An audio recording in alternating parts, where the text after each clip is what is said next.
Good morning. हमारा आज का टॉपिक जो रिमेनिंग पोर्शन रह गया बैंकिंग का, हम आगे जहां तक हमने लास्ट वीडियो में पढ़ा है उसके आगे हम लोग डिस्कस करेंगे कि बैंकिंग में क्या है। बैंकिंग में मैंने तब बताया था, कमर्शियल बैंक के बारे में बताया था, कुछ मैंने सेंट्रल बैंक के बारे में बताया था, उनके फंक्शंस के बारे में बताए थे, प्राइमरी फंक्शन, सेकेंडरी फंक्शंस। आज मैं एक बैंक का एक इंपॉर्टेंट फंक्शन बताने जा रहा हूं, that is the money creation और क्रेडिट क्रिएशन। इस बात को समझने के पहले मैं एक आपको एग्जांपल देता हूं, आपको इमेजिनेशन करना होगा इस एग्जांपल के साथ, इसके साथ खुद को रिलेट करना होगा। अगर आपको मनी क्रिएशन करना है या बैंक कैसे मनी क्रिएशन करते हैं ये हम लोग समझते हैं।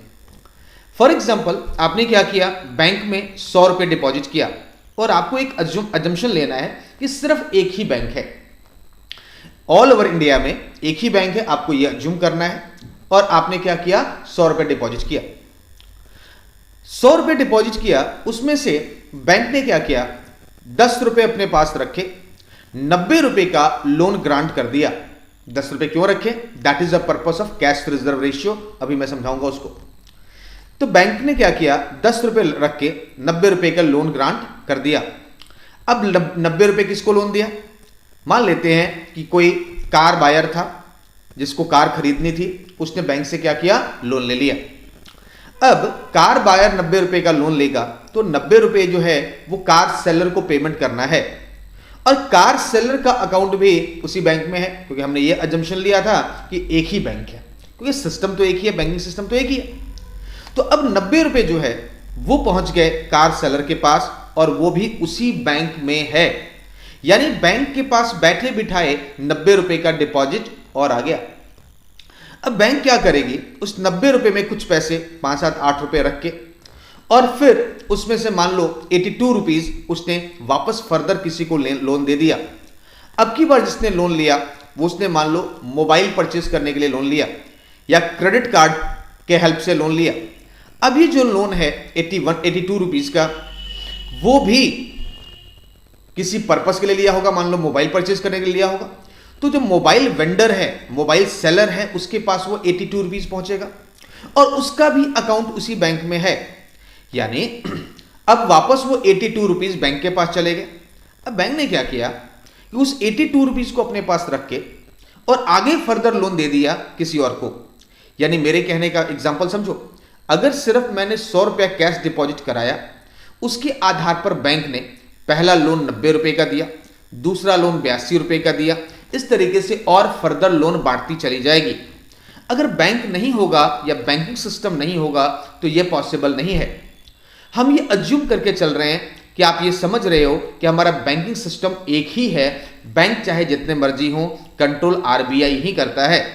तो मनी क्रिएशन का जो कंसेप्ट है वो इस तरीके से है कि जो इकोनॉमी में पैसा डिपॉजिट होता है, पैसा इनफ्लो होता है, जितना भी डिपॉजिट होता है उससे कई गुना ज्यादा बैंक लोन प्रोवाइड कर देते हैं।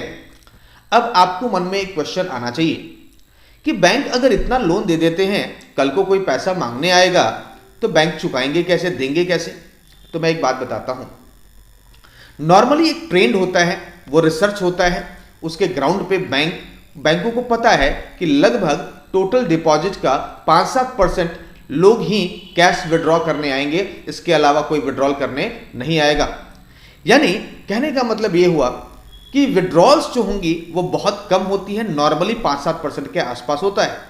तो मान लेते हैं कि बैंक ने उसके आधार पर एक कैश रिजर्व रेशियो 8% मेंटेन कर लिया, लेट अस से 10% मेंटेन कर लिया, और उतना वो कैश होल्ड करेगी ऑफ द डिपॉजिट अमाउंट। जो हमने एग्जांपल में फर्स्ट डिपॉजिट किया था 100 रुपए का, उसमें बैंक ने क्या किया, 10 रुपए का अपने पास रिजर्व रखा और 90 रुपए का लोन ग्रांट किया था। अब दोबारा जब वापस उसके पास डिपॉजिट के रूप में पैसा आया, क्योंकि जिसको लोन दिया था वापस घूम फिर के बैंक के पास आना है, तो वापस उस पैसे को दोबारा लोन ग्रांट करेगी, री इन्वेस्ट करेगी सम अदर वेयर, और इसी तरीके से साइक्लिक तरीके से घूमता रहेगा, और इस तरीके से बैंक मनी क्रिएशन या क्रेडिट क्रिएशन करती है।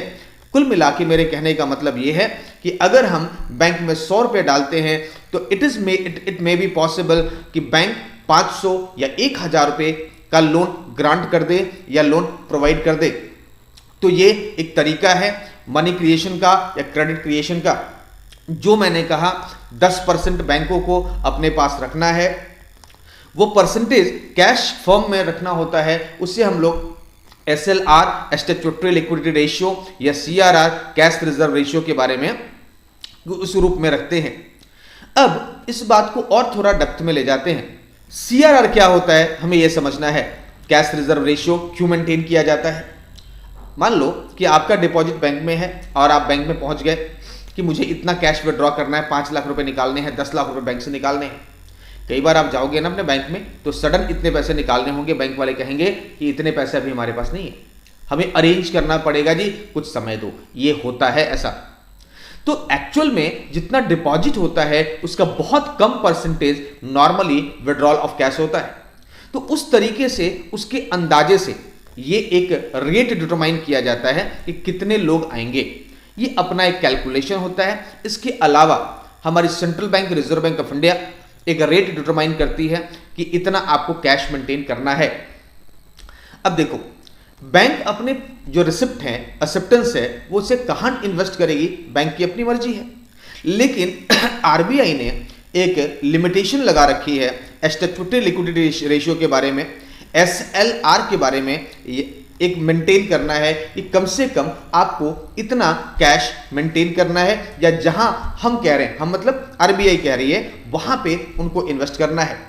यानी आपको यह समझना है कि LRR liquid legal reserve ratio जो होता है, चूंकि लीगल इसलिए कि आरबीआई ने लगाया है, चूंकि ये कानूनी है इसलिए इसका नाम क्या है, स्टैट्यूटरी है। और इसी का एक पार्ट होता है CRR, जो कैश के फॉर्म में बैंक कमर्शियल बैंक अपने पास रखते हैं। तो कमर्शियल बैंक इस तरीके से मनी क्रिएशन करते हैं। कैश रिजर्व रखने का मोटिव यही है। तो यहां पे दो बातें एक्सप्लेन की गई हैं। Bank keep a fraction of deposit, fraction of deposit का मतलब 100 रुपए में 10 रुपए as a cash reserve because the prudent banker. Prudent banker का मतलब कि कल को कोई कैश विड्रॉ करने आ जाता है तो भाई पैसा होना चाहिए उतना।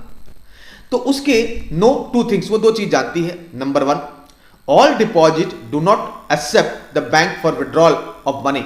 जितने भी डिपॉजिटर हैं वो अप्रोच नहीं करेंगे कि हमें कैश विड्रॉ करना है, लेकिन उनमें से कुछ ना कुछ तो करेंगे। दूसरी बात है कि उन्हें एक जनरली पता है कि उनका फ्लो रेशियो क्या हो जाएगा। नॉर्मली मैंने बताया था CRR 5-7% के आसपास होता है, लेकिन यहां पर हमारे पास जनरली 20% LRR रखा गया है। कीप इन माइंड, मैंने CRR कहा था 5 से 8%। LRR में क्या होता है कि कैश के फॉर्म में 5-7% रखे जाते हैं बैंकों के द्वारा, और बाकी जो रिजर्व बैंक के द्वारा गाइडेड कुछ इन्वेस्टमेंट टूल्स हैं जहां पे वेरी शॉर्ट टर्म के लिए इन्वेस्टमेंट किया जाता है, तो वहां पे करती है। तो कुल मिला के मैं ये बोलना चाह रहा हूं कि normally generally 20% of deposit as a cash reserve, that is LRR, need to be keep by the banks for this requirement. और अगर इतना पैसा उन्होंने रखा है तो जो जैसे मैंने एग्जांपल आपको दिया है वैसा ही एग्जांपल आपकी इस ग्राफ में है, इस टेबल में है, जिसमें 1000 रुपया आपने अगर इन्वेस्ट किया, 20% LRR है, तो बैंक ने 800 रुपये लेंड किया। 800 रुपये जिसके पास गए तो वापस बैंक के पास पहुंच गया, बैंक ने फिर से उसमें से 20% रखा तो 160 रुपये रखेगी बैंक, और फिर 640 रुपये लोन ग्रांट करेगी। अब 640 रुपये लोन ग्रांट करेगी तो वापस घूम फिर के बैंक के पास आएगा, उसमें से फिर से 20% रखेगी, और इस तरीके से हर बार वो 80% अपने लोन्स को आगे फॉरवर्ड करती जाएगी, और ये तब तक करती जाएगी जब तक कि अमाउंट जीरो ना हो जाए। इस तरीके से लगभग 800 रुपये 1000 रुपये के डिपॉजिट पे वो 5000 रुपये तक का लोन ग्रांट कर सकती है। इसी को कहा जाता है कि मनी क्रिएशन और क्रेडिट क्रिएशन, जो हमारे इस टेबल में गिवन है। नाउ इसी के ग्राउंड पे एक फॉर्मूला है, that is what, money multiplier. Money multiplier का फॉर्मूला है 1/LRR या 1/CRR। LRR जैसे मैंने एग्जांपल में स्टार्टिंग में कहा था, लेट अस से 10%, तो 1/10% मींस 1/0.1 डिवाइड करोगे तो आएगा 10। यानी अगर आपका LRR 10% है तो मल्टीप्लायर होगा 10। इसका मतलब यह हुआ कि अगर आपने 100 रुपए डिपॉजिट किया तो मनी 10 गुनी हो जाएगी। That's mean 1000 of the amount can be lending bye the banks. ये क्या है? मनी मल्टीप्लायर है। दूसरा एग्जांपल है कि अगर 20% मनी मल्टीप्लायर होगा तो क्या 20% एलआरआर या सीआरआर होगा तो क्या होगा? 1/20% दैट इज 1/0.2। कैलकुलेशन करोगे तो आएगा 5। उस केस में क्या होगा? मनी मल्टीप्लायर क्या हो जाएगा? 5 हो जाएगा। 5 होने का मतलब यह हुआ कि 5 गुना मनी उसके सामने है। यानी अगर 100 रुपए डिपॉजिटेड है तो 500 रुपए तक का आप लोन ग्रांट कर सकते हो। This is a case of money multiplier. यही है क्रेडिट क्रिएशन का एग्जांपल। यहां पर एक क्लैरिफिकेशन के लिए एक एग्जांपल दिया हुआ है, जैसे कि as per this example total deposit initial deposit is 1000 crore and LRR is 12.5%। तो आपको परसेंट को हटाओगे तो क्या आ जाएगा? 0.125। मीन्स मनी मल्टीप्लायर क्या निकलेगा? 1/0.125। That's why it value will be 8। It means that आपका 8 गुना मनी मल्टीप्लायर हो गया, 8 गुना मनी काम करेगा। तो 1000 आपने इन्वेस्टमेंट किया मीन्स 8000 टोटल डिपॉजिट हो जाएगा, टोटल लोन हो जाएगा। स्टार्टिंग में मैंने, हाँ ये तो एक टॉपिक या खत्म हो गया। अब स्टार्टिंग में मैंने आप लोगों से डिस्कस किया था सेंट्रल बैंक, जिसमें मैंने आरबीआई का जिक्र किया था, रिजर्व बैंक ऑफ इंडिया का जिक्र किया था। आरबीआई जो बनाई गई थी वो 1 अप्रैल 1935 को बनाई गई थी इंडिया में। और मैंने बताया कि दुनिया के हर देश में अपना अपना आरबीआई होता है। अमेरिका का मैंने कहा था फेडरल बैंक, इंडिया का कहा था रिजर्व बैंक ऑफ इंडिया। इस तरह के कमर्शियल, इस तरह के सेंट्रल बैंक्स होते हैं। अब ये करते क्या है? क्योंकि आपका मेरा किसी का भी आरबीआई में अकाउंट नहीं है, तो आरबीआई का काम क्या है? तो आरबीआई के यहां पे गिवन 5 फंक्शंस हैं। पहला फंक्शन है that is a currency authority. सिर्फ 1 रुपए का नोट को छोड़ के जितने भी नोट प्रिंट होता है वो रिजर्व बैंक ऑफ इंडिया के कंट्रोल में होता है इंडिया में। दूसरा, it is a bank of the government, means central government का जो बैंक है दैट इज आरबीआई। अगर सेंट्रल गवर्नमेंट को अगर इंडिया में अपना फॉरेन रिजर्व मेंटेन करना है तो आरबीआई के पास करती है। अगर बोरोइंग करनी है तो with the help of the RBI करती है। यानी आरबीआई क्या है? सेंट्रल बैंक की बैंकर है, यानी बैंकर ऑफ द गवर्नमेंट। तीसरा है it is a bankers bank. हमें पैसा लोन लेना होता है या डिपॉजिट करना होता है तो हम कमर्शियल बैंक के पास जाते हैं। उन बैंकों को अगर पैसा चाहिए किसी पर्पस के लिए, लोन लेना है या डिपॉजिट करना है, तो वो जाएंगे आरबीआई के पास। तो RBI is what? Bankers bank. Next one is controller of money supply. इसे थोड़ा सा समय दो, मैं एक्सप्लेन करूंगा। और आखिरी है कस्टोडियन ऑफ फॉरेन एक्सचेंज। वो मैं बात पहले ही बता चुका हूं कि अगर हमारे देश में जो भी फॉरेन एक्सचेंज रिजर्व्स हैं वो आरबीआई के पास सेव होते हैं। यानी आरबीआई के मैंने फंक्शन बताया, करेंसी छापने वाली संस्था। दूसरा मैंने बताया बैंकों, गवर्नमेंट का बैंक। तीसरा मैंने बताया बैंकों का बैंक। चौथा मैंने बताया कस्टोडियन ऑफ फॉरेन एक्सचेंज। और पांचवा मैंने बताया controller of money supply and credit. इसे मैंने अभी तक एक्सप्लेन नहीं किया है, अभी आगे फर्दर करूंगा। इसमें फर्स्ट पार्ट मैंने जैसे कहा करेंसी अथॉरिटी, तो आरबीआई इंडिया में has a sole right to of issuing paper currency note, सिर्फ 1 रुपए का नोट को छोड़ के। उनके पास इसलिए सिर्फ अकेली कंट्रोल है कि वो मैनेज कर सकें। अगर कईयों को कंट्रोल दे दिया जाएगा, अथॉरिटी दे दिया जाएगा, तो it can not be managed. Assets usually consist, यहां पे देखो एक इंफॉर्मेशन हमारे पास है कि एक ही अथॉरिटी रखने के क्या फायदे हैं। पहला कि यूनिफॉर्मिटी होता है सर्कुलेशन में। एक अथॉरिटी को पता है कि भाई कितना नोट मार्केट में देना है और कितना नहीं देना है। फालतू देंगे तो बाजार में महंगाई आ जाएगी, या कम देंगे तो मार्केट सर्कुलेशन रुक जाएगा। तो ये एक ही अथॉरिटी को है तो वो कंट्रोल कर सकती है। दूसरा, अगर एक ही अथॉरिटी इश्यू कर रही है तो वो क्या करेगी? अपने हिसाब से प्लानिंग करेगी। यानी सेंट्रल बैंक को ये पावर है। दूसरा क्या है कि power to influence money supply. अब देखो एक ही अथॉरिटी है तो उसके पास ये पावर है कि कैसे मनी सप्लाई को कंट्रोल किया जाए। बाजार में एक्स्ट्रा पैसा हो जाएगा तो दिक्कत आएगी, कम पैसा हो जाएगा तो दिक्कत आएगी। तो उसे बैलेंस रख के चलना है। अगर मल्टीपल अथॉरिटी होंगी तो कैसे कंट्रोल किया जा सकेगा? इसलिए एक ही अथॉरिटी है। तीसरा है करेंसी सिस्टम में विश्वास बना रहे, लोग भरोसा करें कि भाई करेंसी की गवर्नमेंट की जिम्मेदारी है, गवर्नमेंट ने या आरबीआई ने इशू किया है, इसलिए इसकी कीमत है।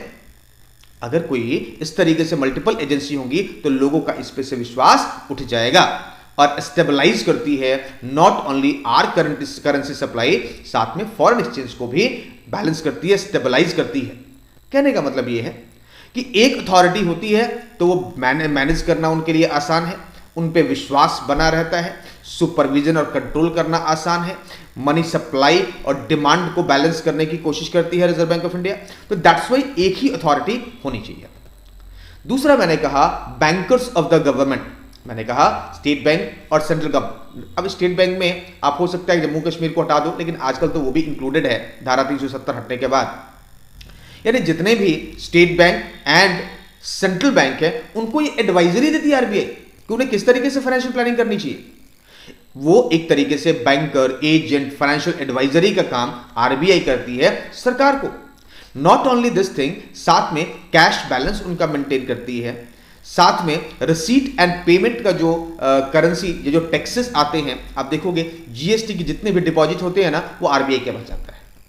यानी जो बैंकों का जो बैलेंस है उन चीजों को मैनेज करती है, साथ में उनको एडवाइस देती है, साथ में कई बार उनको लोन चाहिए होता है तो आरबीआई उनको अरेंज करती है from the country, outside the country. तो इस तरीके से ये बैंकर्स बैंक है। बैंकर्स बैंक इतना ही नहीं है, साथ में सुपरवाइजर भी है। अभी मैंने कहा एक्चुअली गवर्नमेंट बैंक्स। अब बात करेंगे बैंकर्स बैंक के बारे में। बैंकर्स बैंक का मतलब है कि बैंकों की बैंक है। मतलब स्टेट बैंक का बैंक कौन है? आरबीआई। पीएनबी का बैंक कौन है? आरबीआई। आईसीआईसीआई बैंक का बैंक कौन है? आरबीआई। ऐसे कैसे? ये जितने भी बैंकों को जैसे अपनी रिक्वायरमेंट होती है तो ये रिजर्व बैंक ऑफ इंडिया से फंडिंग लेते हैं और इनके पास एक्स्ट्रा अगर पैसा रहता है तो उनके पास जाकर रख देते हैं और वहां से कुछ ब्याज ले लेते हैं। यानी ये बैंकर्स का बैंक है। साथ में सुपरविजन भी करती है आरबीआई। सुपरविजन करने का मतलब क्या है? ये कंट्रोल करती है कि भाई जितने भी बैंक्स हैं वो सही ढंग से काम कर रहे हैं ना, कोई पॉलिसी को तोड़ तो नहीं रहे। ये रेगुलेटर भी है आरबीआई। तो जो नियम आरबीआई ने बनाया है, जो लाइसेंस दिया है बैंकों को, वो लाइसेंस के हिसाब से चल रहे हैं तो ठीक है, नहीं चल रहे तो दिक्कत है।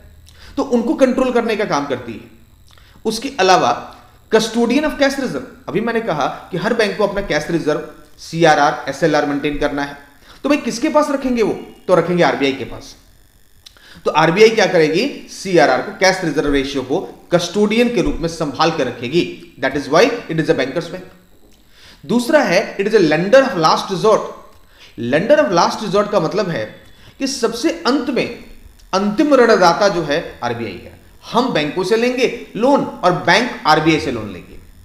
When commercial bank fail to meet their financial requirements from the other sources, तो वो क्या करती है? अपनी रिक्वायरमेंट्स के लिए अगर कहीं से रास्ता उनको नहीं मिलता तो आरबीआई के पास जाती है और आरबीआई उनको अंतिम ऋणदाता के रूप में, लास्ट रिजॉर्ट के रूप में लेंडिंग करता है। Clearing houses. क्लियरिंग हाउस क्या होता है? लेट अस अज्यूम आपने मेरे को ना 1 लाख का चेक दिया।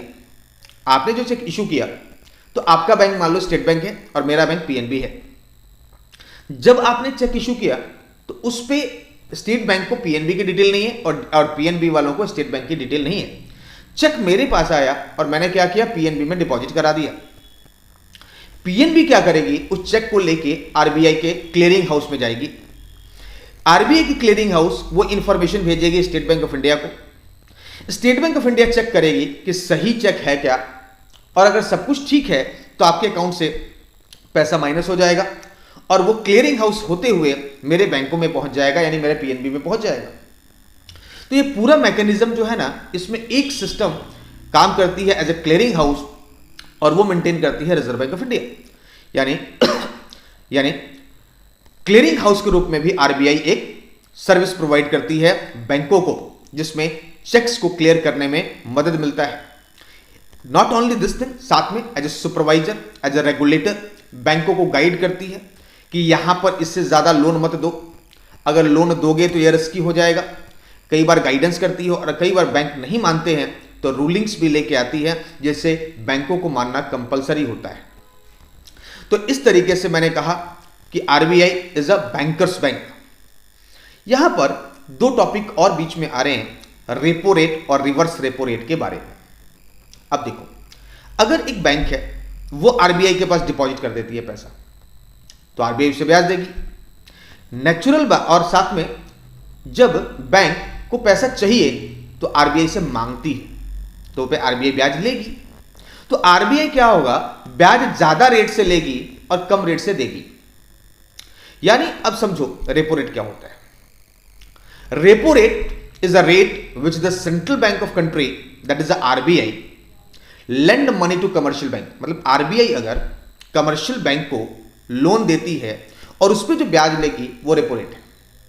और इसका उल्टा, अगर आरबीआई को डिपॉजिट करते हैं कमर्शियल बैंक और आरबीआई उस पर ब्याज पे कर रही है तो वो होगा रिवर्स रेपो रेट। यानी पहले क्या है कि जब आरबीआई लेंड करेगी मनी कमर्शियल बैंक को तो शॉर्ट टर्म पर्पस के लिए, तो ये रेपो रेट होगा। रेपो रेट नॉर्मली हमेशा हाई इंटरेस्ट रेट पे होता है, जबकि रिवर्स रेपो रेट कम इंटरेस्ट रेट पे होता है। दूसरा वर्ड है हमारे पास बैंक रेट। बैंक रेट क्या है? Bank rate is a rate at which central bank lends money to commercial bank to meet their long term needs. अब देखो, जो रेपो रेट मैंने डिस्कस किया वो शॉर्ट टर्म नीड्स के लिए था, जबकि अगर लॉन्ग टर्म के लिए पैसा बैंकों को चाहिए आरबीआई से, उस पर जो आरबीआई ब्याज लेगी that is called bank rate.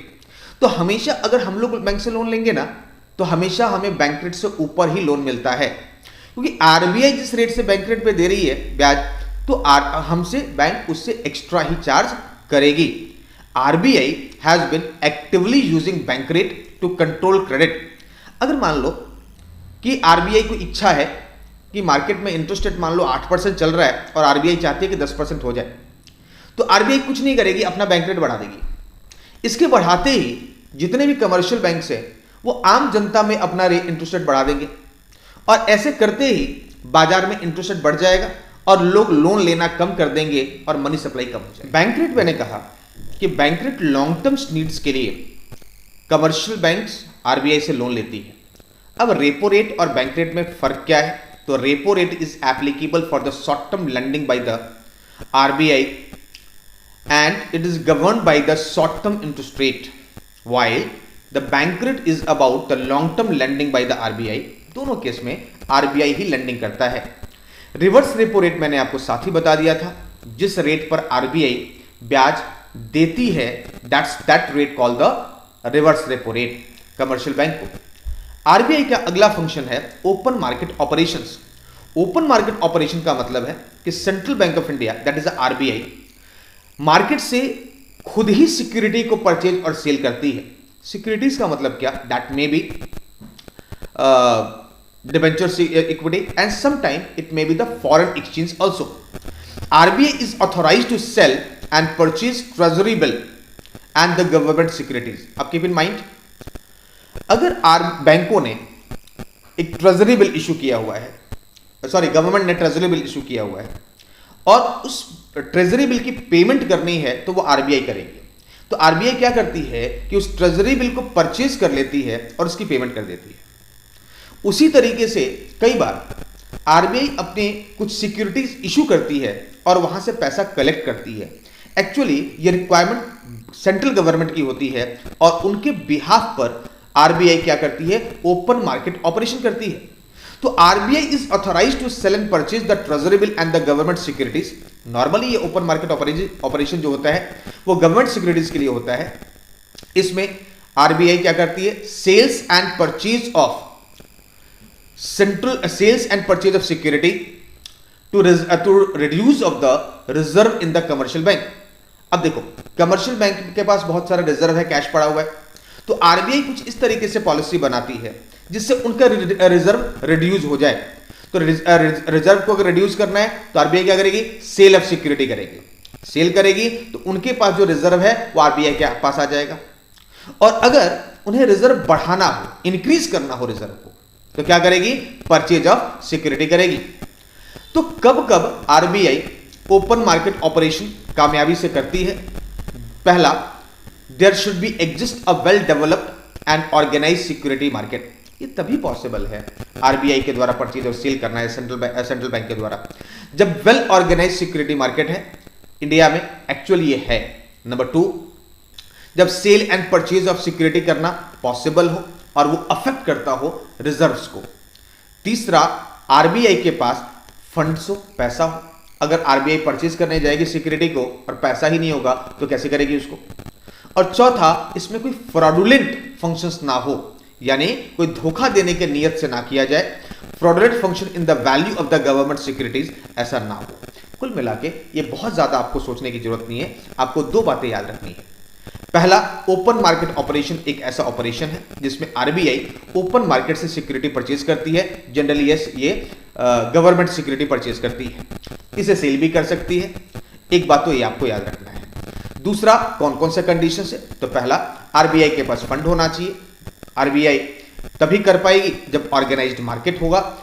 RBI तभी कर पाएगी जब sale and purchase of security किया जा सकेगा। और साथ में फ्रॉडुलेंट इंटेंशन, फ्रॉडुलेंट फ्लक्चुएशन, अचानक से गलत तरीके से मार्केट में उतार चढ़ाव नहीं होना चाहिए। अगर ये सब कंडीशंस होती हैं तो ओपन मार्केट ऑपरेशन किया जा सकेगा।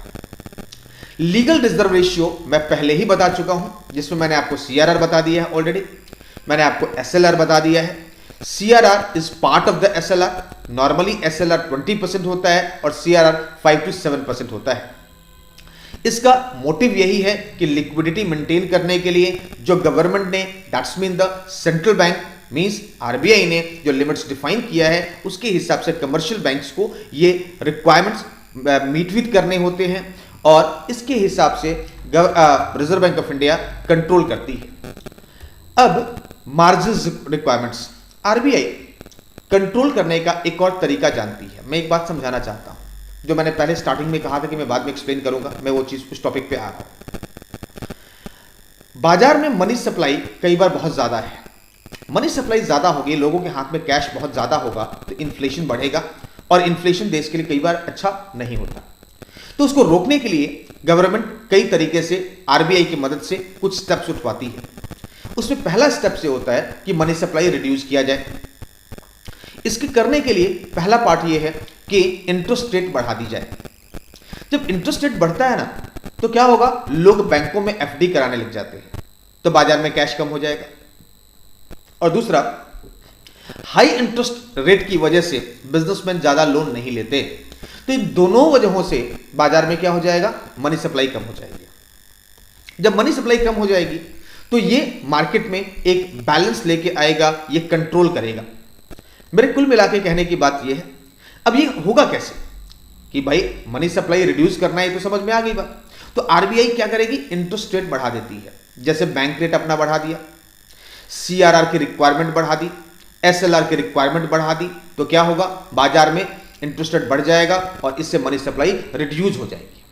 इसका वाइस वर्सा समझ लो, अगर किसी वजह से मार्केट में मनी सप्लाई कम है और उसे बढ़ाना है तो मनी सप्लाई कैसे बढ़ेगा, वो बढ़ाने के लिए आपको क्या, आरबीआई क्या करेगी, इंटरेस्ट रेट घटा देगी, बैंक रेट घटा देगी, एसएलआर घटा देगी, सीआरआर घटा देगी। तो इससे रिक्वायरमेंट्स कम हो जाएंगी और बाजार में लोन ज्यादा लोग लेने लगेंगे, एफडी नहीं कराएंगे कि उसे ज्यादा ब्याज नहीं मिल रहा। यहां पर 2 तरह के इंटरेस्ट रेट की बात हो रही, एक एफडी की इंटरेस्ट रेट और एक लोन की इंटरेस्ट रेट। जब घटता है एक तो दूसरा भी घटता है, तो इस तरीके से बाजार में कैश फ्लो बढ़ जाएगा। इसको कंट्रोल करने का एक और तरीका है जो अभी हम लोग पढ़ रहे हैं, that is a margin requirements. मान लो कि आपको 1 करोड़ का फ्लैट लेना है। अब 1 करोड़ के फ्लैट लेने के लिए आपको पहले आरबीआई ने कहा है या बैंकों ने कहा है कि सिर्फ 10% रिक्वायरमेंट होगी आपको मार्जिन की, यानी 10 लाख रुपए लेके आओ, 90 लाख हम लोन दे देंगे। लेकिन कल को आरबीआई ने कहा नहीं, आपको मार्जिन 40% रखना है। अगर आरबीआई कह दे तो क्या होगा, आपको 40 लाख रुपए कैश में अरेंज करना होगा और लोन सिर्फ 60 लाख मिलेगा। यानी मार्जिन को अगर प्लस माइनस कर दिया जाए तो बाजार में मिलने वाला लोन का अमाउंट घट जाता है या बढ़ जाता है। अगर मार्जिन रिक्वायरमेंट्स बढ़ा दी जाए तो मार्केट में मनी सप्लाई घट जाएगी और वाइस वर्सा अगर मार्जिन रिक्वायरमेंट्स कम कर दी जाए तो मनी सप्लाई बढ़ जाएगी। और ये भी एक टूल करती है मार्केट में मनी सप्लाई को कंट्रोल करने के लिए। रिजर्व बैंक ऑफ इंडिया यहां पर 40 और 60% का रेशियो हमारे एग्जांपल में दिया हुआ है। मार्जिन का मतलब होता है जब भी कोई आपको एसेट परचेज करना हो तो उसमें कितना परसेंटेज आपको अपनी तरफ से फंडिंग करनी है और बाकी रिमेनिंग परसेंटेज जो हिस्सा है वो आरबीआई फंडिंग करती है। तो ये क्या है, मार्जिन रिक्वायरमेंट्स। इसमें भी चेंजेस करके मनी को, क्रेडिट को कंट्रोल करती है। वर्ड क्रेडिट सुन के आपको घबराने की आवश्यकता नहीं है। क्रेडिट का मतलब उधार होता है, साख होता है, और क्रेडिट का मतलब यह है कि मार्केट में मनी सप्लाई को ही एक्चुअल में कंट्रोल करती है कि लोग लोन ज्यादा लें या लोन कम लें। आरबीआई को मनी सप्लाई बढ़ाना होगा तो क्रेडिट कंट्रोल पर रिस्ट्रिक्शंस कम कर देगी, लोग लोन ज्यादा लेने लगेंगे, मनी सप्लाई बढ़ जाएगी। उसका तरीका मैंने आपको बता दिया था। इसमें कुछ अदर इंस्ट्रूमेंट्स भी हैं। उसमें क्या रह गया, नंबर 1 है मोरल सुएशंस। जैसे आपके पेरेंट्स कई बार ना आपको एडवाइजरी करते हैं कि आपको ये काम नहीं करना चाहिए, आपको नैतिक रूप से समझाते हैं कि ये गलत है, ये सही है, आपको मानना चाहिए, मानना ही पड़ेगा क्योंकि पेरेंट्स हैं। इसी तरीके से रिजर्व बैंक ऑफ इंडिया भी क्या करती है, बैंकों को नैतिक रूप से कुछ गाइडेंस देती है। जैसे कि आपको रियल एस्टेट में बहुत ज्यादा पैसा नहीं डालना है, आपको फार्मर्स को लोन देना चाहिए, इस तरह की गाइडेंस देती है। डिस्कशंस होती हैं, स्पीचेज होती हैं। तो जो गवर्नमेंट चाहती है अपनी इंटेंशन को फुलफिल करने के लिए आरबीआई क्या करती है, क्रेडिट कंट्रोल करने के लिए मोरल सुएशंस देती है। अब ये समझ लो कि अगर आप उनकी बात नहीं मानोगे तो उनके पास अदर टूल्स भी हैं। तो इसलिए ये मत समझना कि उनकी सिर्फ सलाह है, उनकी सलाह कहीं ना कहीं ऑर्डर है। तो कंट्रोल करने का पहला तरीका क्या है, मोरल सुएशंस। दूसरा है सेलेक्टिव क्रेडिट कंट्रोल। अगर वो बोले कि रिटेल सेक्टर में लोन बढ़ा दो, बाकी जगह कुछ मत करो, या फिर एग्रीकल्चर सेक्टर में लोन बढ़ा दो, मतलब किसी पर्टिकुलर सेक्टर को बोल दे कि इस सेक्टर में लेंडिंग देने में कोई दिक्कत नहीं है, अगर कोई दिक्कत है तो हम गारंटी देते हैं। कई बार फार्मर्स को लोन देने के लिए जो गवर्नमेंट है वो गारंटी प्रोवाइड करती है, मैन्युफैक्चरर्स के लिए भी ऐसा करती है। तो क्या होता है ये selective credit control. Selective credit control का मतलब ये हुआ कि जो भी आपको क्रेडिट अमाउंट्स हैं, लाइक जो अमाउंट्स है उसको कंट्रोल करने के लिए आपको सेक्टर को डिफाइन करती है कि भाई इस पर्टिकुलर सेक्टर में लोन बढ़ाना है या घटाना है, उसको कंट्रोल करना है। तो इस तरीके से आरबीआई कंट्रोल करती है। इन जितने भी हमने डिस्कशन किया ना, इसमें दो तरीके से आपने बात सुनी। जो भी क्रेडिट कंट्रोल करना था उसको करने के लिए दो तरीके की बातें हमने डिस्कस की। पहला क्वांटिटेटिव एंड दूसरा क्वालिटेटिव। क्वांटिटेटिव में मात्रात्मक था, क्वांटिटी था, परसेंटेज बढ़ा दो, सीआरआर का रेट बढ़ा दो, घटा दो, बैंक रेट बढ़ा दो, घटा दो, ठीक है ना। उसके अलावा क्वांटिटेटिव में क्या था कि आपको ना मार्जिन रिक्वायरमेंट्स बढ़ा दो, घटा दो, it is what qualitative. Quantity के आधार पर है, bank rate, repo rate, reverse repo rate, ये सब क्या है, क्वांटिटेटिव। दूसरा है क्वालिटेटिव, यानी आपको ना क्वालिटी के हिसाब से काम करना है, आपको क्वांटिटी नहीं क्वालिटी के हिसाब से काम करना है। तो अब उसमें जैसे मैंने कहा मोरल सुएशंस करना, जैसे उन्होंने कहा कि किसी प्रायोरिटी सेक्टर में आपको सपोर्ट किया, इस तरीके से रिजर्व बैंक ऑफ इंडिया काम करती है, मनी सप्लाई को रोकती है और बढ़ाती है। डिटेल में कंसेप्ट हमारे सारे के सारे पीपीटीज में हैं, वो आप बड़े आराम से देख सकते हो। उसके अलावा custodian of foreign exchange reserves, ये मैं पहले ही बोल चुका हूं कि जो भी हमारे पास फॉरेन एक्सचेंज डॉलर्स, पाउंड के रूप में पड़े हुए हैं उनको कंट्रोल करना, उनको संभाल कर रखना। किस लिए संभाल कर रखना, जबकि फॉरेन एक्सचेंज ट्रांजैक्शंस होते हैं, फॉरेन एक्सचेंज रेट डिटरमाइन होता है तो इन्हीं के बेसिस पे होता है। आपने सुना होगा कि देश में इतना फॉरेन एक्सचेंज रिजर्व है, अगर ये कम होता है तो देश के लिए खतरे की घंटी होती है। तो इसको संभालने का काम भी क्या कौन करता है, रिजर्व बैंक ऑफ इंडिया करता है। इसका डिस्कशन अदर चैप्टर में है, आप वहां से एक्सप्लेनेशन उन चैप्टर से फॉरेन एक्सचेंज रेट्स के साथ आप देख सकते हैं। कुल मिला के रिजर्व बैंक ऑफ इंडिया एक बहुत क्रिटिकल रोल प्ले करती है। नॉट ओनली आरबीआई, आरबीआई हमारे कंट्री में है, अदर कंट्रीज में अदर बैंक्स हैं, जैसे मैंने अमेरिका में कहा फेडरल बैंक्स। यानी ये सारे के सारे टूल्स हैं। आज के दोनों टॉपिक्स में हमने डिस्कस किया कि किस तरीके से सेंट्रल बैंक अपना काम करती है, primary, secondary, money supply control करना, गवर्नमेंट को एडवाइजरी देना, जबकि हमने कमर्शियल बैंक्स के फंक्शन प्राइमरी और सेकेंडरी पार्ट्स में पढ़ा हमने। तो ये इस तरीके से हमारा डिस्कशन खत्म होता है। इसके पहले हम एक काम और कर सकते हैं कि दोनों के बीच में कंपैरिजन चार्ट देख सकते हैं। आरबीआई जो सेंट्रल बैंक है वो एक अपेक्स बॉडी है, उच्चतम संस्था है, सबसे टॉप मोस्ट बॉडी है, जबकि कमर्शियल बैंक एक संस्था है दैट इज अंडर द, एक तरह से आरबीआई है क्योंकि आरबीआई लाइसेंसिंग प्रोवाइड करती है। दूसरा है मनी मार्केट में भी ये अपेक्स संस्था है, जबकि सेंट्रल बैंक जो कमर्शियल बैंक्स हैं वो क्या है, एक उसके पार्ट्स है। मनी मार्केट का एक पार्ट है कमर्शियल बैंक, जबकि आरबीआई क्या है, अपेक्स इंस्टीट्यूशंस है। आरबीआई जो है generally owned and government by the government, यानी आरबीआई को कंट्रोल कौन करता है, गवर्नमेंट करती है। वैसे आरबीआई की अपनी एक इंडिपेंडेंस होती है, इसके बावजूद भी कहीं ना कहीं आरबीआई गवर्नमेंट के साथ जुड़ी हुई है। आप एक तरह से समझ सकते हो वो गवर्नमेंट की अंग है एक तरीके से, जबकि कमर्शियल बैंक बिल्कुल अलग है, वो बिजनेस करने के लिए काम करती है। आरबीआई का मालिक, आरबीआई की मालिक जो है वो गवर्नमेंट है, कमर्शियल बैंक के मालिक प्राइवेट और पब्लिक सेक्टर दोनों हो सकता है। वैसे मैं गवर्नमेंट बैंक जब भी कहूं तो आपको समझना है पब्लिक सेक्टर अंडरटेकिंग्स यानी पीएसयू बैंकों की बात हो रही है। आरबीआई की ऑब्जेक्टिव्स क्या है, पब्लिक बेनिफिट, गवर्नमेंट का बेनिफिट, पब्लिक इंटरेस्ट, जबकि कमर्शियल बैंक का मोटिव क्या है, प्रॉफिट मोटिव है। आरबीआई मोनोपोली है, वो अकेली काम करती है और अकेली नोट छापती है, अकेली कंट्रोलिंग अथॉरिटी है, जबकि ऐसी कोई पावर अथॉरिटी कमर्शियल बैंक के पास नहीं है। आरबीआई पब्लिक के साथ डायरेक्ट डील नहीं करती, जबकि कमर्शियल बैंक पब्लिक के साथ ही डील करती है। आरबीआई अकेली एक बैंक है, अकेली एक सेंट्रल बैंक है, जबकि कमर्शियल बैंक क्या है, बहुत सारे हैं, जिसमें मैंने कहा government, that's mean the public sector undertaking as well as the private organisations. इसके और भी बहुत सारे सब कैटेगरीज हैं, जिसमें आप लोग हाउसिंग डेवलपमेंट फाइनेंस बैंक भी कह सकते हो, ऐसे बहुत सारे बैंक्स हैं, इस सबको आप एग्रीगेटली मान सकते हो कमर्शियल बैंक। तो this is the end of the chapter. Thank you very much, thank you.